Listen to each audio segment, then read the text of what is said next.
buenas noches, señoras y señores. Muchas gracias por estar acompañándonos un miércoles más aquí en el Toro por los Cuernos.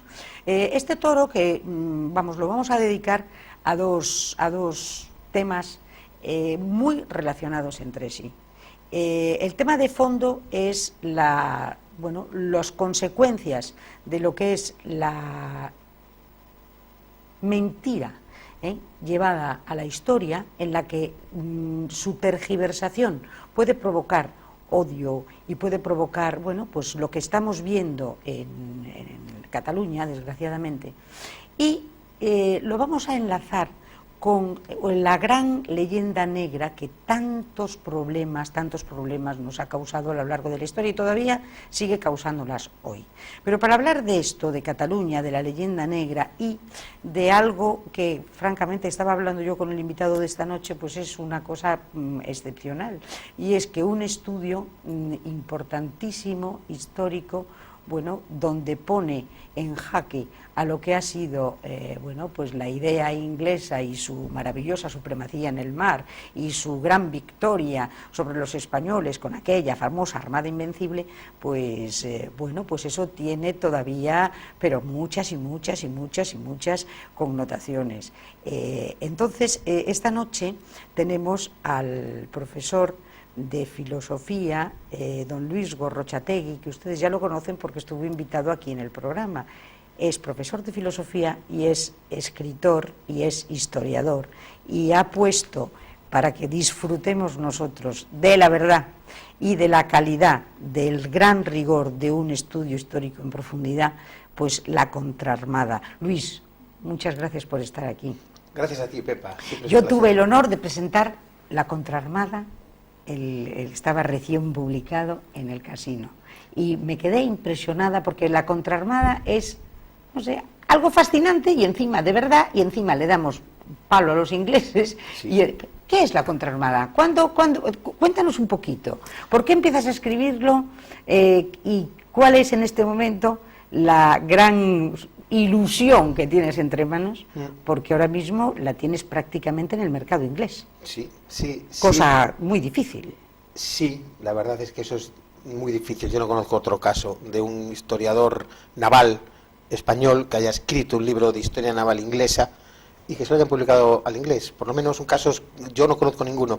He tenido una suerte enorme de haberme acercado a un tema tan desconocido y tan importante para la historia de Inglaterra como es su mayor catástrofe naval. De hecho, muy resumidamente, la Contraarmada es algo así como: un año después de la Invencible, la llamada por Barclay Invencible, los ingleses lanzan una flota contra España, aprovechando que la Invencible no naufragó. Esto es uno de los mitos. Naufragaron 28 barcos de transporte, pero los galeones volvieron. Solo naufragó un galeón de los 20 que participaron en las operaciones, y de los 135 barcos volvieron a España 102. No tiene nada que ver estas cifras que estoy dando con la imagen más extendida sobre la Invencible que se hundió en el mar, ¿no? Toda enterita, que no quedaba ni uno. No, todos los barcos con interés militar, prácticamente todos, más del 85%, volvieron a España. Y Isabel I, sabiendo esto y sabiendo que los barcos estaban en reparación, en aquella época los barcos de madera, con sus maderas, sus jarcias, sus velas, una navegación de este tipo, a la vuelta había que calafatearlos, quitarlos a seco, calafatearlos, reaparejarlos, etcétera. Isabel lo sabía. Todos sabían que durante unos meses España estaba indefensa después del intento fallido de acabar con el reinado de Isabel I de Inglaterra. Isabel I de Inglaterra, que llevaba 25 años atacando en tiempos de paz poblaciones españolas tanto en Europa como en América. Ese es el motivo del Invencible. Sí. Eso, y el hecho de que Isabel estuviese ayudando a los rebeldes flamencos que se habían rebelado contra su legítimo rey Felipe II. Los verdaderos motivos de la Invencible fueron esos: acabar con los ataques piráticos y con la ayuda de los rebeldes flamencos. Se ha querido vender por la historiografía inglesa que los motivos de que la Invencible fue una cruzada religiosa. Sí. Felipe II era una especie de místico y que quería restaurar el catolicismo en Inglaterra. No, los motivos son mucho más reales, en el sentido de perentorios. Era imprescindible acabar con este foco. Vale, fracasa la Invencible, los motivos, pero y los barcos estaban reparados, siendo reparados en Santander. Isabel se da cuenta de que si lanza un ataque antes de que los barcos estén otra vez operativos, verdaderamente deja a España huérfana de presencia naval en el Atlántico. Y eso es lo que ella quería. Y por eso reúnen esta flota, que era más grande que la Invencible, que la Gran Armada, llamada por Barclay a todo pasado Invencible, para magnificar el episodio y reírse un poco de nosotros. Era más grande que la Gran Armada en número de barcos y número de hombres, 27.667 hombres y 180 barcos. Zarpan de Plymouth a finales de abril del 89. 10 meses antes, la Gran Armada, cuando zarpa de La Coruña, son 135 barcos y 25.600 hombres. Es más pequeña que la propia contraarmada. La contraarmada acaba con una catástrofe. La contraarmada tenía que haber ido a Santander a destruir los barcos de la Gran Armada en reparación, pero los armadores privados que en realidad eran los que habían pagado la flota, porque Isabel no tenía dinero para eso, no quieren ir a Santander, era peligroso y además no había botín, quieren ir a Lisboa. Hay una negociación entre Drake y Norris y los armadores privados, y van a La Coruña con un término medio. En La Coruña insospechadamente son frenados, y en Lisboa son severísimamente derrotados. En el viaje de vuelta sufren una peste horrorosa que ya había sufrido la flota de interceptación un año antes en Inglaterra. En fin, en resumidas cuentas, la catástrofe con la que culmina la contraarmada duplica en número de barcos perdidos y en número de hombres perdidos la catástrofe de la Armada española. Increíble. Pero increíble, lo que es increíble es que este suceso está oculto. Sí. O sea, hasta que tú lo empiezas a investigar y lo publicas, lo escribes, nadie sabía nada, que es lo que, o sea, es un tema de investigación fantástico. Increíble, sí, he tenido mucha suerte, porque es un tema de investigación fascinante y completamente sin tratar, porque a los ingleses nunca les interesó hacerlo. Crearon el mito de la Invencible y ningunearon hasta hacerla desaparecer cualquier otra cosa que le hiciese sombra, y no ha habido un interés tampoco en España. En aquella época pues no lo hubo, y en siglos posteriores tampoco lo hubo, de ensalzar este episodio, que además es imprescindible para entender la historia posterior. ¿Y tú cómo te encuentras con cómo empiezas con este episodio? ¿O siempre te había llamado la atención ¿cómo? Eso fue muy divertido. Esto es el episodio en lo que cuando los ingleses atacan La Coruña, es el episodio en que María Pita defiende la ciudad. Y en ese sentido, yo como coruñés, pues María Pita, ya desde pequeño, ya los abuelos me hablaban de María Pita. Y yo lo que quería, mi padre escribió algunas novelas, yo quería escribir una novela sobre María Pita, ¿cómo no? Y entonces empecé a investigar para documentarme. Sí. Y empecé a descubrir que ahí había un gato encerrado. ¿Qué pasó? ¿Cómo vinieron estos por aquí? ¿A qué vinieron? ¿No? Un ataque pirático, el pirata Drake, pero viene con 120 barcos. Mis primeras informaciones eran 120 barcos. Un pirata con 120 barcos. Los piratas no van con 120 barcos, van con uno, o a lo mejor van con dos o con tres, no con 120. Entonces resulta que no fue un ataque pirático, fue un ataque global, fue un ataque estratégico a gran escala. Entonces a partir de ahí, ¿pero qué pasó? Y publiqué en el 2002 La Guerra de la Sirena, nueva perspectiva de María Pita, que contaba el episodio de La Coruña. Lo presenté en Madrid en el 2003, en la Casa de Galicia, una preciosa palacete, y fue una presentación maravillosa, igual que la de Ferrol, pero bueno, en Madrid me dijeron: ¿por qué no cuentas todo? No solo lo de La Coruña, sino todo. Nadie había contado todo. Entonces pues me puse a investigar, y eso me llevó años. En Madrid, sobre todo en Simancas y en Madrid. Y así fue haciendo una recopilación de documentos, y cada vez que que conseguía saber lo que ponía un documento. Ana, mi mujer y yo nos convertimos en paleógrafos al final. Pero totalmente, porque esos Increíble. son años y años y años, ¿verdad? De estar ahí, dale que te pegue buscando en los legajos y sin saber mucho qué es lo que vas buscando, ¿no? No. Porque muchas veces te encuentras con sorpresas, vamos, digo yo, ¿no? Sí, fue un trabajo en que cuanto más documentos teníamos y más sabíamos lo que poníamos, teníamos que ir tirando a la papelera cantidad de ideas preconcebidas de los libros, increíble, porque al final el relato final que emerge de este libro no tiene nada que ver con nada que ya se haya escrito antes. Nada. Entonces tú tienes ya la contraarmada, pero a mí lo que me llama muchísimo la atención, que lo estábamos comentando antes fuera de cámara, es que los ingleses, con lo que son de su historia, en este momento, el libro La contraarmada, que además pone en entredicho, bueno, bueno, no pone en entredicho nada, es el retrato de una tremenda derrota. Sí. Es así. Pero claro, a ellos les cuesta. Y entonces, el que en este momento esté prácticamente a punto de salir, Sí. Traducida en inglés, Sí. y en todo el mundo. Anglófono, sí. Está a punto, el próximo mes de febrero. Ha sido un trabajo ímprobo en estos 2 años. Sí, yo ni corto ni perezoso, total, no tenía nada que perder. Se lo propuse a Bloomsbury, una grandísima editorial inglesa. Ellos me dijeron, oye, qué bien, qué bonito, pero mira, rellenaos este formulario. Y me envían un formulario de 12.000 páginas en el que tenía que rellenar muchísimas cosas, entre otras, tenía que presentarles un resumen capítulo a capítulo de todo lo que ponía en el libro, capítulo a capítulo. Entonces me hacer ese resumen, el traductor me lo tradujo al inglés, ellos vieron el resumen capítulo a capítulo, lo enviaron a especialistas a su vez y adelante.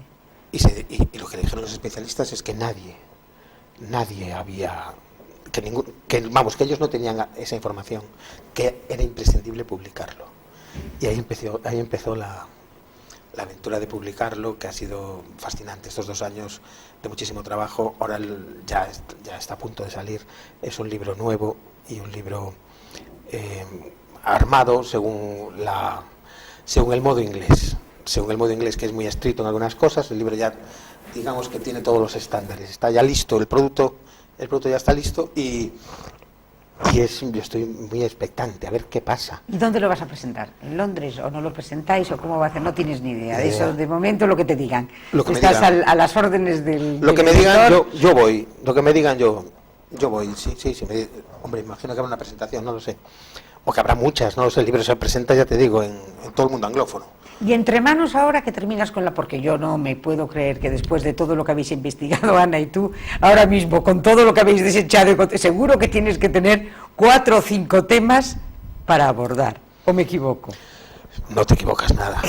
Porque yo creo que conociéndote y viendo lo que ha salido de ahí, y además la aportación tan increíble, yo creo que tendrás algunas cosas más. Sí, por fin voy a cumplirles mi sueño, que es la novela. Claro, porque esto es un ensayo. No, esto es un... ¿Cómo le llamamos a esto? Esto es un ensayo que nace de la necesidad de documentarse para una novela.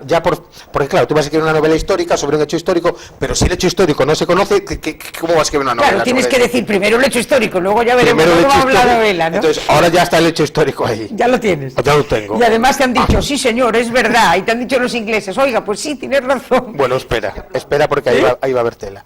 Ya verás. ¿Tú crees? Dirán de todo. Bueno, discutirán, pero como tiene que ser. Pero Dios mío, si eso para mí es un éxito absoluto, porque lo que han hecho históricamente es ignorar la bibliografía española olímpicamente, totalmente. Y así se han ido repitiendo los tópicos falaces sobre la Armada Invencible hasta ahora, porque los libros que no están en inglés pues no existen. Entonces en este momento la cosa cambia. A ver cómo van los tiros, pero por lo menos no creo que puedan, tendrán que reaccionar. A mí eso me resulta muy apasionante, a ver qué pasa con esto. Y luego la novela, que la tienes ya preparadita, pero ya nos contarás, vas a venir aquí a contarnos lo de la novela. Hombre, y tal. Es un novelón. Sí. En la novela van a salir datos históricos que aún nadie conoce, pero porque no todo está en ese libro. Sí. Pero en todo caso es una novela con todas las de la ley, o sea, es una historia será una historia de personajes. De personajes, una historia de amor, de intriga, bueno, de todo, de ¿no? todo eso, pero ya una novela ya sin necesidad. ¿Cuánto tiempo te ha llevado escribir este libro, Luis? Hombre, pues el primer libro que dediqué a esto fue publicado en el 2002, hace 15 años. El primer artículo que dediqué a esto fue en el 99 y ya llevo 20 años con esto. Fíjate, o sea, estudiando prácticamente 20 años con esto. Sí, pero sí, es algo que haces por pasión, porque si te pagasen no habría... Pero la pasión mueve montañas. Bien, y ahora tú dime, me has hablado antes de los mitos, de las historias, de que los ingleses lo reconocen o no lo reconocen, bien, y que algo español entrar en el mundo británico es prácticamente imposible. Sí. Ellos son, junto con los holandeses y yo creo que con los belgas, los creadores de ese mito terrorífico que ha sido nuestra leyenda negra, ¿verdad? Sí. Que tanto daño nos ha hecho y nos sigue haciendo hoy en día. ¿Tú crees que las repercusiones siguen estando hoy ahí? Las repercusiones están en el telediario todos los días, las repercusiones de la leyenda negra, que curiosamente la leyenda negra empieza contra los catalanes. Sí, porque en realidad la expansión de los reinos de Castilla y Aragón comienza con la expansión extrapeninsular de esos reinos, comienza con la expansión de Aragón. Aragón se expande por el reino de las dos Sicilias, se expande en el sur de Italia y después incluso llega hasta el oriente del Mediterráneo. Y esa dominación aragonesa sobre Nápoles va a generar las primeras diatribas contra los españoles en general y catalanes en concreto. Sí, les llaman de todo, porque claro, habían llegado allí y habían tomado la corona, y habían tomado Nápoles. Entonces, sí, los catalanes, los aragoneses, más que catalanes, los aragoneses son de todo. Son moros, son judíos, son godos, incluso los italianos los insultan de godos, porque claro, los italianos ahí estaba ya la flor de los herederos del Imperio Romano. Estos españoles que son godos, qué asco. Entonces, la leyenda negra arranca en Italia y después se va a magnificar de un modo extraordinario con el tema de Flandes, Holanda, Inglaterra, ya en el siglo XVI y XVII. Tiene importancia el secretario de Felipe II, ¿verdad? Antonio Pérez. ¿Verdad? Sí, Antonio Pérez tuvo un papel muy triste contra Felipe II y también es un documento de hasta qué punto eran independientes los fueros de Aragón y de Castilla. De hecho, se escapa a Aragón.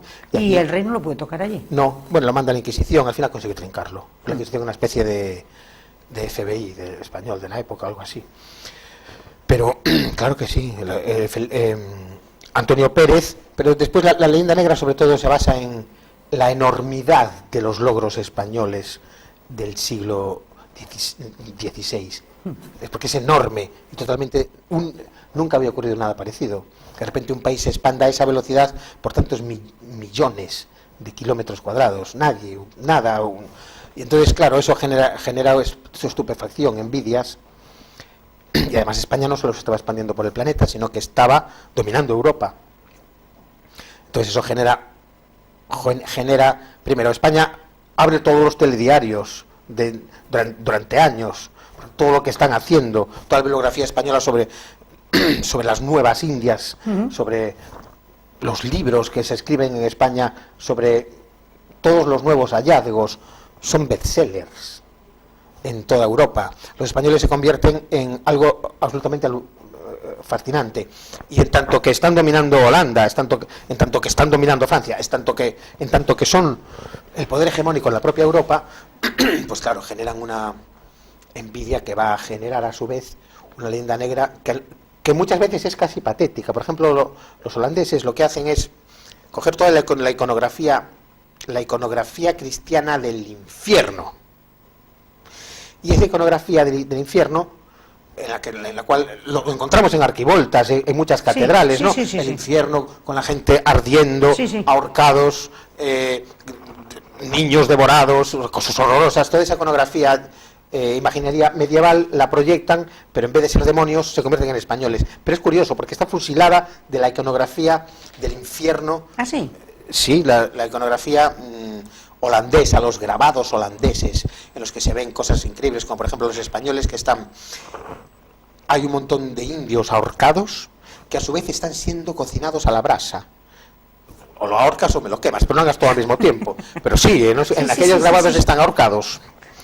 Están siendo quemados, están en todo. Están en todo al mismo tiempo y los españoles destripando niños y rompiéndolos contra las paredes.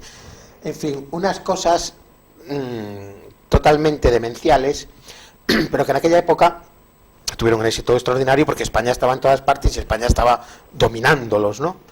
Y esa leyenda negra fue increciendo, todo el mundo se fue sumando a ella y se convirtió en una bola de nieve descomunal, una bola de nieve tan grande.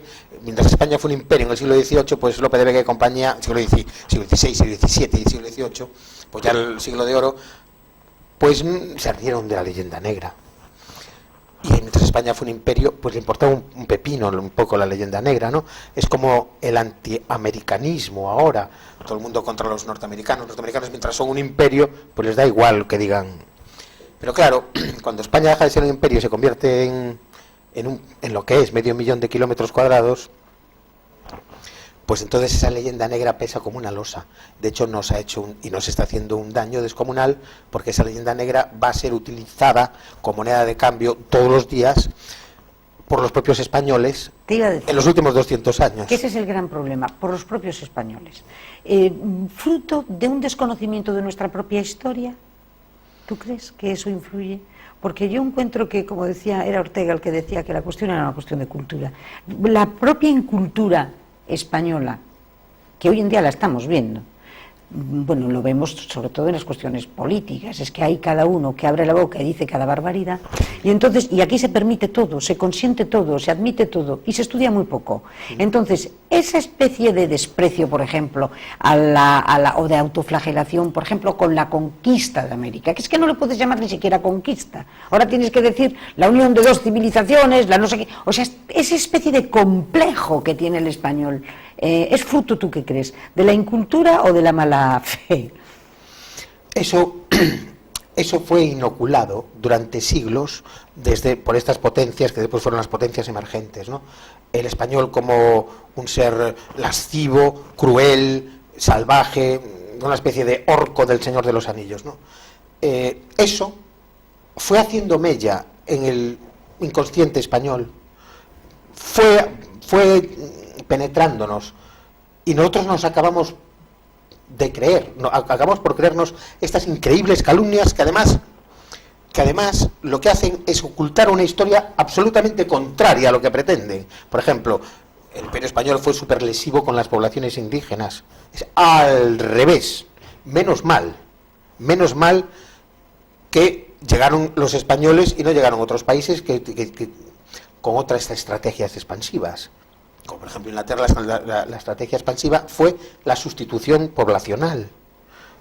Lo que hicieron los Estados Unidos, Inglaterra y Estados Unidos, fue barrer una población y sustituirla por otra. Por eso en los Estados Unidos no hay gente con sangre americana. El modelo español es un modelo imperial. Este modelo de sustitución es un modelo colonial.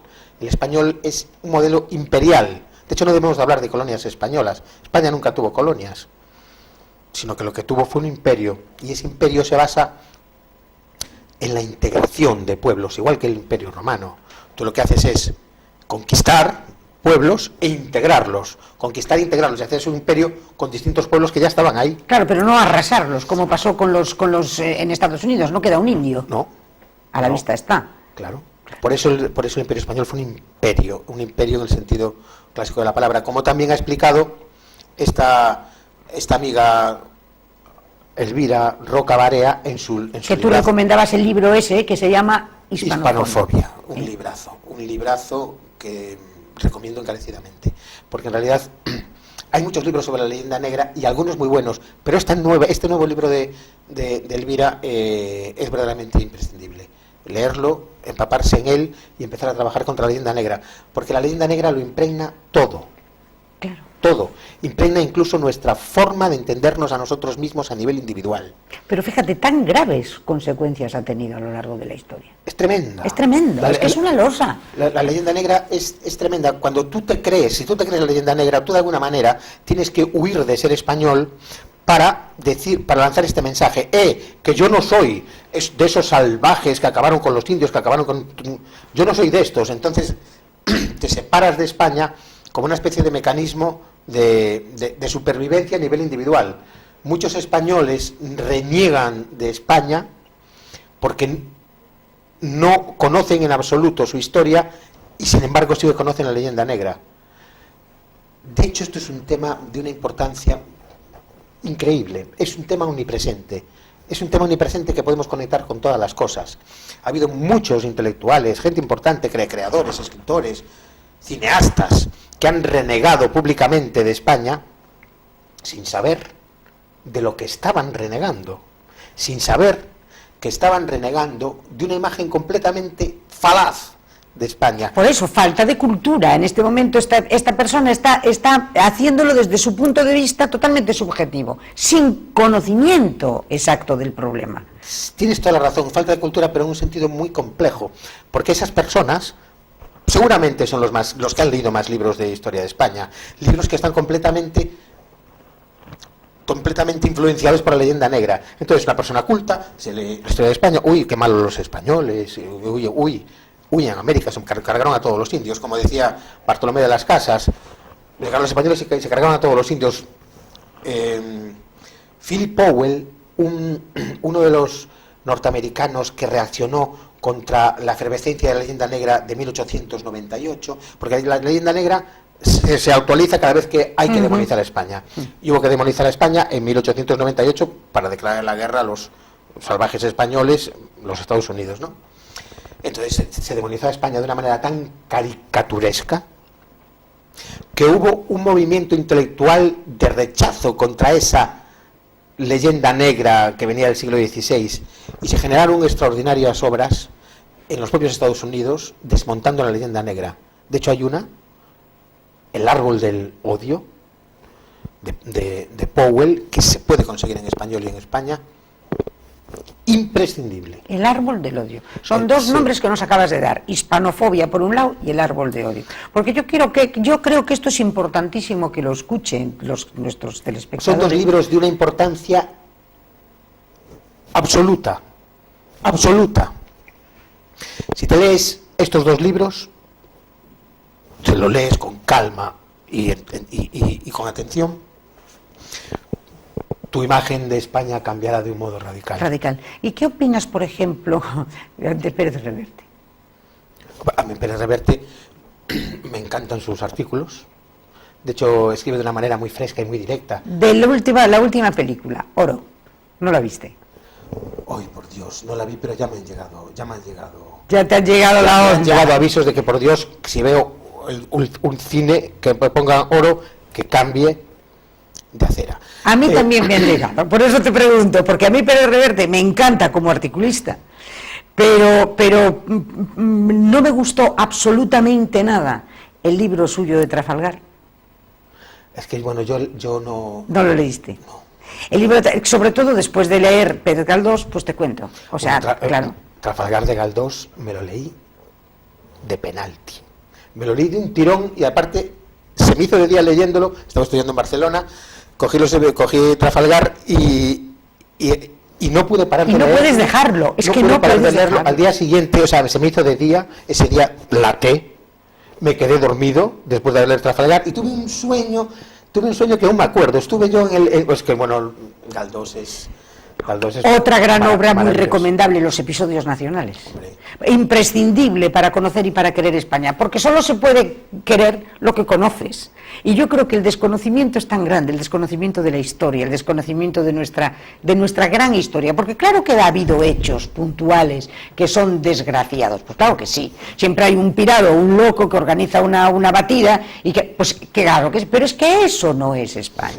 Y eso es la historia de nuestra España. Lo que te puedo decir es que la leyenda negra, por ejemplo, uno de los efectos colaterales que está teniendo en este momento es que está excretando unas abominaciones cinematográficas en España inconcebibles.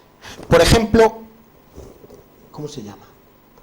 Los últimos de Filipinas. Sí, por ejemplo, sin ir más lejos. Es una abominación. Los últimos de Filipinas. Es una abominación, una abominación. Y digo yo, ¿por qué? ¿Qué interés puede haber? Imagínate una persona que está totalmente imbuida de la leyenda negra y que quiere hacer una... ¿Y por qué quieres hacer los últimos de Filipinas? ¿Qué quieres hacer? ¿Por qué quieres hacerlos? Los últimos de Filipinas es... Yo sí que la vi, me quedé estupefacto de cómo es posible que alguien tergiverse de una manera tan esplendorosa la historia de Valer, que es una historia que tiene un mérito tan extraordinario, que ha sido estudiada, se sigue estudiando, por ejemplo, en las escuelas militares de Estados Unidos. Es para ellos un ejemplo universal de dignidad y de valor y de efectividad militar. Fíjate tú. Y en España hacen que sea la historia, la película esa se convierte en una especie de historias para no dormir, de Chicho Ibáñez Serrador. Aparece un señor loco que quiere mantenerse en Valer y que se mantiene en Valer porque se ha vuelto loco y todos los soldaditos ahí aterrorizados. ¿Cómo es posible que cuenten eso así? Si es que es al revés. No hubo ningún señor loco. Todas las prevenciones que tomaron los mandos, los capitanes al mando en Valer, fue solamente para protegerse de un posible engaño. Engaños que alguien que conozca la historia de la guerra sabe que se producen todos los días. Todos los días, si tú quieres tomar Valer, hombre, llévale un periódico. Aparte, habían tomado ya Filipinas. En Filipinas Filipinas era una ciudad española, donde se imprimían un montón de periódicos en aquella época. No costaba nada imprimir un periódico y llevárselos. Por eso él no se fía de los periódicos que le envían, y ese valor increíble para resistir a ultranza y esperar que lleguen refuerzos españoles. En fin, eso... Pero ¿sabes qué pasa? Pero esa tergiversación y esa película seguramente está subvencionada con dinero público. ¿Seguro? No me extrañaría nada. Y mi pregunta es, que luego, fíjate, le estoy poniendo pequeños cebos porque luego vamos a hablar de la otra tergiversación, que es lo que está ocurriendo en este momento en Cataluña. Sí. Pero no sería obligación de la persona que en ese momento está subvencionando de alguna manera, haciendo posible esa película, el gobierno, el Ministerio de Cultura, supervisar los contenidos de las películas que está subvencionando. Porque si encima es un error, encima es una mentira y encima nos perjudica, es que ¿qué pasa? ¿Que estamos labrándonos nosotros nuestra propia perdición? ¿Ya desde el propio gobierno? Tienes la sensación... Tienes toda la razón. Visto desde fuera, España es un enfermo mental. Visto desde fuera tiene problemas, tenemos problemas. Alguien que dedica su dinero a subvencionar películas contra sí mismo. Un enfermo mental, ¿verdad? Un enfermo mental que necesita apoyo farmacológico. Apoyo rápido. Apoyo rápido. Sí, España tiene un problema psiquiátrico, como país enorme. La leyenda negra ha generado un problema psiquiátrico enorme. Porque para salvarte, lo que decía antes, para salvarte moralmente, tú como persona del siglo XXI, tienes que despreciar a España. Y porque si no la desprecias, te conviertes en ese monstruo inventado por tantos siglos de leyenda negra. Entonces, en ese sentido, eso es un problema psiquiátrico. A nivel nacional tenemos ese problema psiquiátrico. Y ese problema psiquiátrico genera una cantidad de complejos asociados que yo lo que pienso es que si no supervisan eso, es porque es como si fuese una a ver si lo digo, una concesión a toda esta gente para que cree y no diga que no hay libertad en España para crear. El problema de la leyenda negra es complejísimo y afecta a cineastas, a sesudos profesores de universidad, a personas del campo, de la ciudad. Es un problema que además produce, por ejemplo, la defensa de España ante esta leyenda negra muchas veces ha sido una defensa muy forzada, una defensa que un poco histérica, porque es dificilísimo hacerlo. Es dificilísimo hacerlo sin pasarte de largo, claro, o sin caer en la épica de decir, espérate, que como me están poniendo muy verde y en este momento me están atacando, yo tengo complejo, vale, pero si yo no tengo complejo, espera, que yo te digo, y entonces cargo tintas en lo que puede ser también una exageración y no estoy ayudando, sino todo lo contrario, estoy perjudicando, porque entonces todo lo que es exagerado, normalmente, pues le falta, claro, cordura, sensatez. Que eso fue la leyenda rosa. La leyenda rosa. Ah, ¿hay leyenda rosa? Hay una leyenda rosa fortísima en el 19. Hay la leyenda rosa, lo que se ha llamado leyenda rosa, que fue y antes del 19, fue una contraofensiva de los autores españoles, que lo que se les ocurrió para pelear contra la leyenda negra fue hacer una loa a España. Bueno, ustedes dicen que somos así. No, nosotros somos asá. Entonces, y se pasaron un pelín. O se pasaron un pelín, o no, a lo mejor no. O no enfocaron el problema, porque yo creo que el problema no era defender a España contra la leyenda negra. Sí. El asunto era analizar la leyenda negra. Claro, el cómo y el por qué. ¿Por qué me estás diciendo esto? Sí. Y desarmarlo. Exacto, desarmarlo, y aparte es muy fácil. Es muy fácil porque no tiene nada que ver con la realidad. La realidad histórica, por mucha carga subjetiva que haya en su investigación, está ahí, y la leyenda negra no tiene nada que ver con la realidad. Por ejemplo, las 2/3 partes de la población latinoamericana, o mejor dicho, iberoamericana, tiene sangre amerindia. 2/3 partes tiene sangre amerindia en mayor o menor proporción. ¿Dónde estuvo el exterminio entonces? Sin embargo, te vas a Estados Unidos y no hay. Quiero decir, la leyenda negra sustituye a la historia de España y la invierte. Le da la vuelta y la invierte. Lo que se nos achaca a los españoles, en términos generales, era lo que hacían ellos, los ingleses. Son los mayores méritos españoles. Lo que se nos achaca es al revés. Nosotros fuimos exterminio, no. Excepcionalmente nosotros no exterminamos. Exterminaron los otros. Nosotros en vez de exterminar, lo que hicimos fue integrar. Completamente. Y esta leyenda negra, el daño que ha hecho por encima de todos cualquier otro lugar, es, a nivel de importancia global, es en América. En América, porque esa leyenda negra es importantísimo mantenerla a nivel geoestratégico. Porque tú piensas que España es lo que une una comunidad de 500 millones de personas y de muchos millones de kilómetros cuadrados, con una fuerza real y una fuerza potencial increíble. Tú lo que tienes que hacer es dinamitar aquello que los une. Divide y vencerás. Y esto que los une es España.